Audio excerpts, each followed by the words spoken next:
మనకి జనం ఎందుకు వస్తారనేది సమస్య.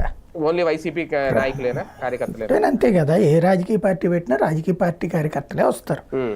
జనాలు వచ్చేటటువంటి ఉద్యమాలు ఎప్పుడున్నాయి? ఎప్పుడూ పోయినాయి. అంటే సమస్యలు కాబట్టి నాకు సమస్య అని అనిపిస్తే నేను వెళ్ళాలి, అక్కడ సపోర్ట్ చేయాలి, అలాగా ప్రజలు రారు. అసలు రాజకీయ పార్టీలు ఇచ్చే పిలుపులకి ఎప్పుడు ప్రజలు రారు. కాబట్టి రాజకీయ పార్టీ కార్యకర్తలు కూడా ప్రజలే కాబట్టి అదే లెక్కేసుకోవాలి ప్రాక్టికల్. అంతకు మించి ఏముండదు. ఇంకోటి ఏంటంటే ఇది ప్రాథమికమైనటువంటి ఉద్యమం. ఇది నిజంగా రైతులు ఇప్పుడు వాళ్ళంతటా వాళ్ళే ఉద్యమించారు కొన్ని చోట్ల ధర్నా చేయటం.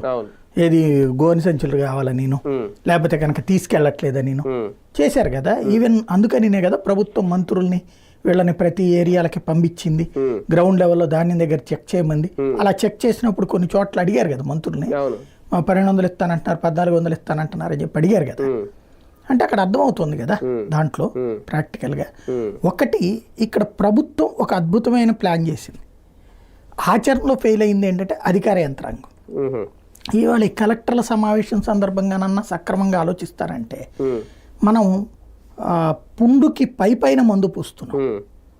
రోగానికి అసలైనటువంటి దాంట్లో బద్ధకం అనే రోగం పుట్టింది. ఇప్పుడు అధికార యంత్రాంగానికి బద్ధకం రోగం పుట్టింది, ప్రభుత్వానికి ప్రచారపు రోగం పుట్టింది. ఈ రెండు రోగాలే రాష్ట్రాన్ని పట్టి పీడిస్తున్నాయి. అధికార యంత్రాంగం చేత పని చేయించుకోవడం చేతకాని అసమర్థ